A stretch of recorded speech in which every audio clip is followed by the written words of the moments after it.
Ok. Ah, j'ai changé le titre du stream.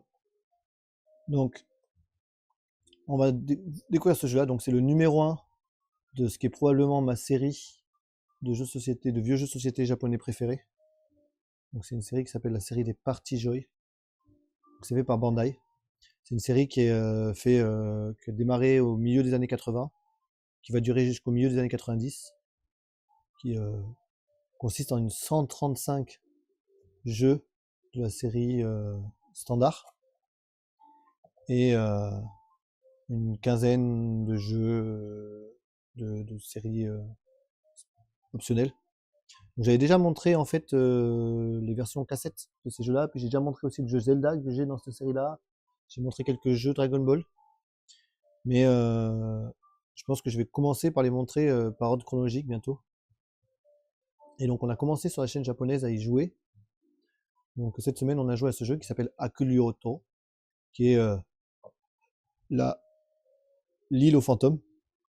Alors pour le contexte, ce sont des jeux qui sont vendus moins cher à 1000 yens pièce, qui sont destinés aux enfants.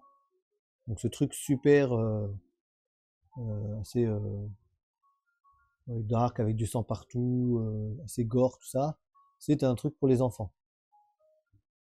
Là, ça reste aux enfants.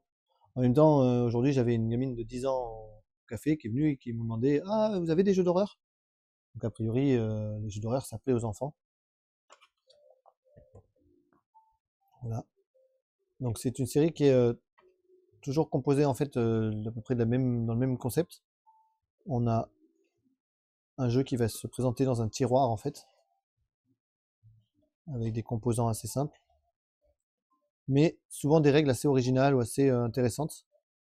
Donc il y a quand même beaucoup de jeux qui dérivent à partir d'un jeu de loi, comme celui qui est là en fait.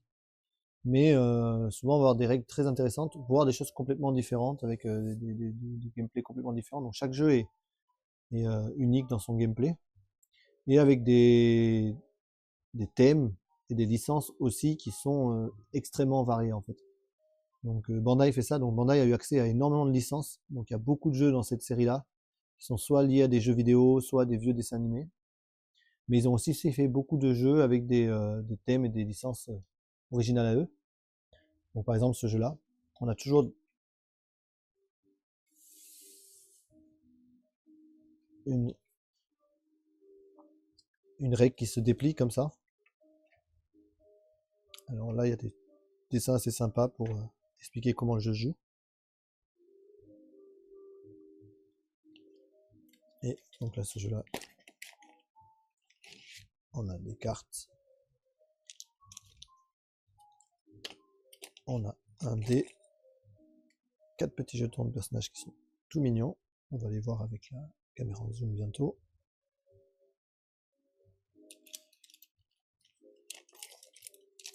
Des cartes pour les joueurs qui servent à se défendre contre les fantômes.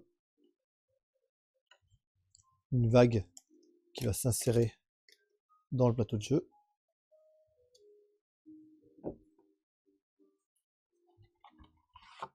Et on a le plateau de jeu. Donc là, je suis vraiment content. Je l'ai en très très bon état celui-là.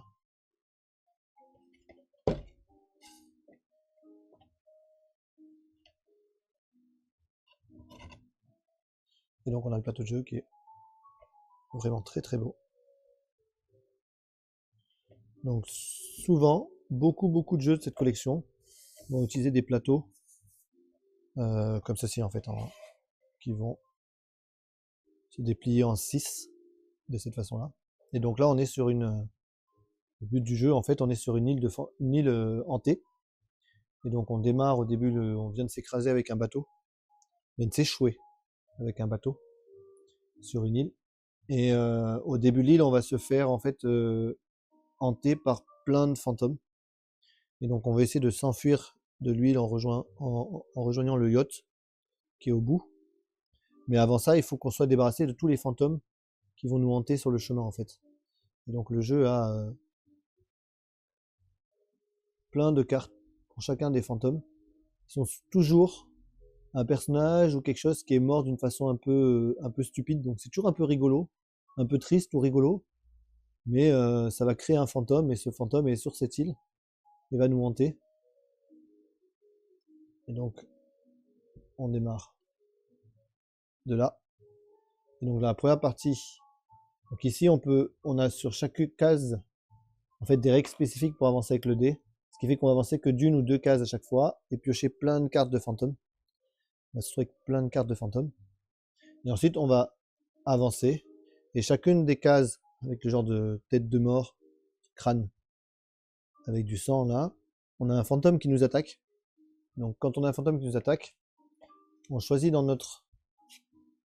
Donc on a des cartes en main, qui sont soit des cartes d'épée, ou d'arc, ou de talisman. Et on choisit ce qu'on veut utiliser pour combattre le fantôme qui vous arrive dessus.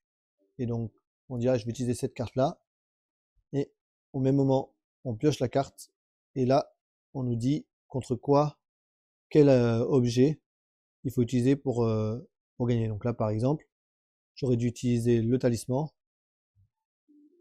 Mais j'ai utilisé l'épée. Du coup, je loupe, je perds et j'ai le défaut. Donc là, je recule d'une case. Non, je pioche une carte de fantôme en plus. Quand je loupe une bataille contre un fantôme, je pioche une carte de fantôme. Donc petit à petit, j'ai avoir de plus en plus de fantômes en main. Si j'en ai trop, 7, à partir de 7 cartes en main de fantômes, mon personnage il va se retrouver complètement pétrifié. Et donc on doit lancer des dés jusqu'à faire plus de 12 pour se débarrasser de cartes pour continuer à avancer. Et donc on va avancer dans le jeu comme ça. Et on peut aussi attaquer les autres joueurs. Donc si on est sur la même case qu'un autre joueur, on peut lui utiliser nos cartes en main pour l'attaquer avec un de nos fantômes. Et s'il arrive à se défendre, et ben ça fait rien, on récupère notre carte. Mais si jamais on gagne, on peut lui donner la carte fantôme à lui. Jusqu'à arriver à cette zone-là en fait. Et donc cette zone-là, on va tourner.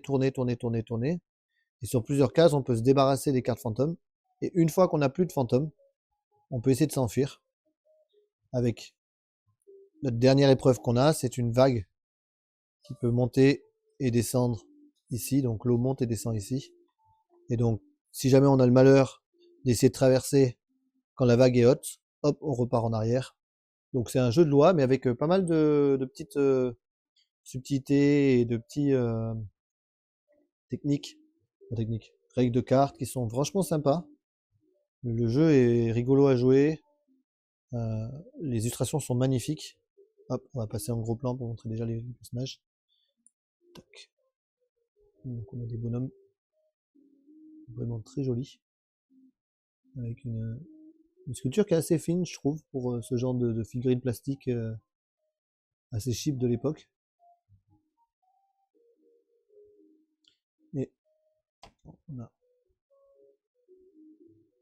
donc, les illustrations des cartes sont vraiment jolies, avec à chaque fois une explication en japonais de pourquoi le fantôme est mort. Donc ça, je pense que c'est quelqu'un qui escalade les montagnes, qui est mort et du coup il est revenu pour hanter l'endroit.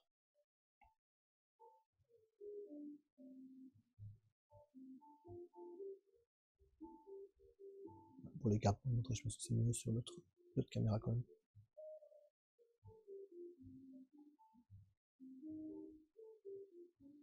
Donc les illustrations des fantômes sont vraiment cool quoi.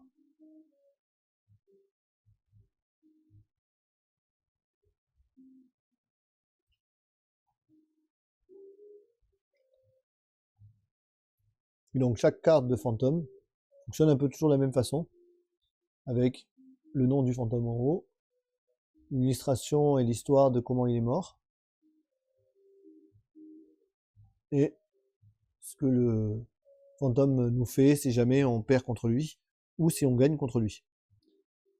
Donc il y a pas mal de rebondissements, des fantômes qui nous font échanger nos cartes avec les autres joueurs. Quand on attaque un joueur, on peut choisir dans notre main de fantôme quel fantôme on veut utiliser pour l'attaquer. Donc on peut essayer d'être un peu stratégique en fonction des cartes que l'autre joueur a utilisées. Donc on ne sait pas qu'est-ce qu'il a comme arme en main, l'autre joueur. Mais on peut se dire, ah, il a utilisé beaucoup d'épées, peut-être qu'il a plus d'épées. En gros, on peut réfléchir là-dessus aussi en fonction de ce que va faire le fantôme. Donc il y a un côté un peu stratégique qui est pas dégueulasse. Et donc c'est le premier de cette série de jeux, qui s'appelle des Parties Joy. Et c'est probablement la collection que je cherche à compléter le plus à l'heure actuelle au Japon. Là, il y a eu des grosses enchères sur ça cette semaine, donc j'espère que ceux que j'ai acheté 3-4 jeux, mais j'ai aucune idée s'ils sont complets ou pas. Donc j'aurai la surprise, je vais les recevoir normalement là, début de semaine prochaine. Probablement faire un petit live où on les ouvrira ensemble pour voir comment c'est, mais je risque d'être un peu déprimé si jamais ils sont pas complets. Mais voilà, là j'en ai une centaine sur les 150 à peu près. Et un jour j'aimerais bien l'avoir complet cette collection, mais plus j'avance en fait, et plus ceux qui me manquent sont rares. Celui-là n'est pas très rare. Le numéro 1, il a été je sais qu'il a été réimprimé parce que j'ai une version en fait de celui-là où il y a écrit dessus que ça fête la vente de, je sais plus, 100 000 Party Joy. Du coup, c'est que forcément il a été réimprimé, sinon ils n'auraient pas pu marquer ça dessus. Donc, je sais qu'il y a plusieurs éditions de celui-là. Et c'est un qui est très très populaire, qui a beaucoup plu à l'époque, donc c'est bien bien vendu. Ce qui n'est pas le cas de tous les Party Joy, il y a des Party Joy qui sont beaucoup plus durs à trouver. En général, cette série de jeux de société, on a ceux qui ont été édités en peu d'exemplaires, donc qui sont assez rares, qui vont être durs à trouver. Après, on a ceux qui ont des licences très connues. Genre par exemple, les 2 jeux Zelda sont assez chers parce que tous les collectionneurs Zelda veulent les avoir.